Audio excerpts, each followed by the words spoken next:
pagi buka laptop sambil baca-baca buku, cari referensi. Assalamualaikum warahmatullahi wabarakatuh. Bismillahirrahmanirrahim. Perkenalkan, nama saya Ainur Rafiq, NIM 215430028, mahasiswa Universitas Pancamarga. Dan saya Putro Adi Pamungkas dengan NIM 215430029. Nah, kami selanjutnya mau membuat dokumentasi video tentang alat skripsi kami, di mana step-stepnya dalam uji coba alat kami, yang untuk saya skripsinya berjudul Rancang Bangun Pembangkit Listrik Tenaga Surya 100 WP Sistem Off-Grid dengan analisa terhadap karakteristik pembebanan RLC. Dan untuk teman saya Mas Putro, dengan judul Pengaruh Pembebanan RLC terhadap pembangkit listrik tenaga surya 100 WP Sistem On-Grid. ya, salah satu komponen kita yaitu menggunakan apa Mas Putro? PV 100 watt peak. Ya, menggunakan panel surya 100 PV-nya seperti ini. Ini untuk koneksinya Mas Putro. Ya.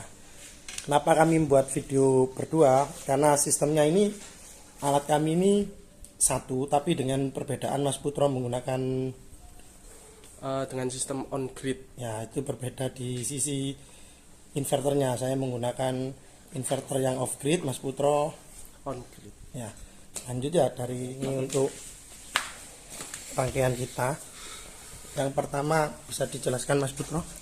Ini adalah MPPT, Ya, MPPT Maximum Point Power Tracking. ya.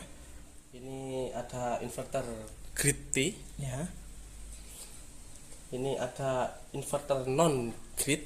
yang Ini ada power monitor untuk tegangan AC dan ada power monitor untuk tegangan DC. Untuk nanti kita menggunakan beban RLC-nya menggunakan beban R, yakni lampu pijar. Nih, lampu pijar. Lalu untuk beban L menggunakan pompa akuarium. pompa akuarium. Dan terakhir kapasitor menggunakan kipas angin.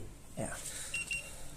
Dan untuk step-stepnya nanti untuk perakitan, untuk contohnya di PLTS yang sistem 100 WP untuk yang off grid, nanti kita rangkai seperti ini. Rangkainya yang pertama ini harus off dulu ya.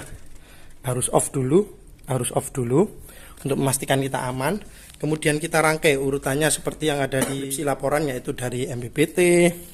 Kemudian kita lihat baterainya. Dari baterai kita lihat kapasitasnya, kita ukur tegangannya.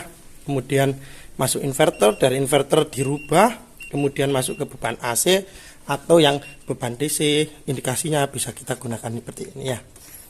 Terus kemudian beban RLC seperti ini. Nah, selanjutnya untuk Mas Putro yang GTI. Untuk GTI, sumber dari PV kita masukkan ke MPPT untuk memaksimalkan, lalu output dari MPPT kita masukkan ke grid T. Jangan lupa untuk sinkron. Grid T kan harus tersinkron dengan PLN. Jadi membutuhkan kabel daya untuk dipasang ke PLN, ke charger PLN.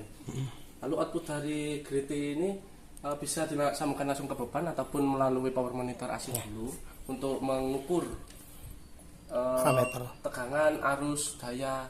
Lalu kita menggunakan tiga jenis beban tadi: R, lampu pijar; L, pompa akuarium; dan C, kipas. Untuk proses pengambilan datanya, kita kan menggunakan beban RLC kan, kita hubungkan. Nah, di sini kita melakukan penguji cobaan untuk pembebanan. Monggo Mas Putro, langsung untuk pembebanan RLC-nya Mas. Kita ambil contoh untuk pembebanan RLC. Kita nyalakan saklar. Ya. Nah, ini Nyala.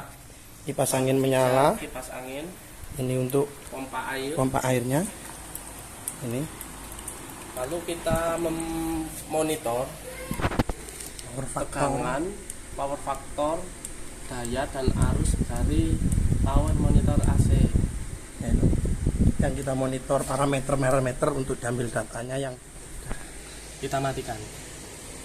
Nah, kita matikan. Iya. Selain kita memonitor dari power monitor AC, kita juga memonitor gelombang keluaran dari inverter menggunakan osiloskop. Ini alatnya osiloskop untuk memantau gelombang keluaran dari ini, untuk melihat tegangannya atau bentuk gelombangnya apa sesuai. Time per diff 0,5 milisecond, volt per diff 2 volt. Oke.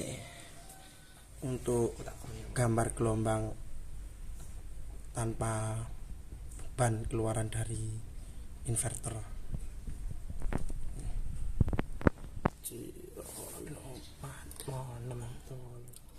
Gambar gelombang keluaran dari inverter grid T dengan time per diff 5 dan volt per diff 5. Ini untuk gelombang dari pengukuran beban L dari inverternya.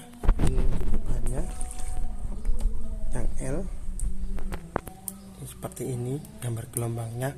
Di video enggak terlalu bisa ya. Posisinya kita kanankan. Nah ini ya gelombangnya dari sini sampai ke sini.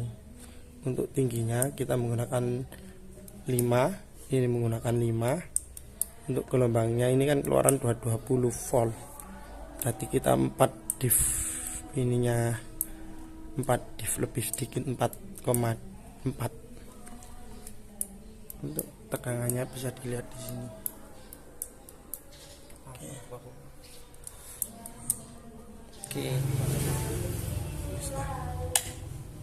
Oke, ini menggunakan beban RLC, yaitu lampu pijar, pompa akuarium sama kipas angin. Temper diff sama.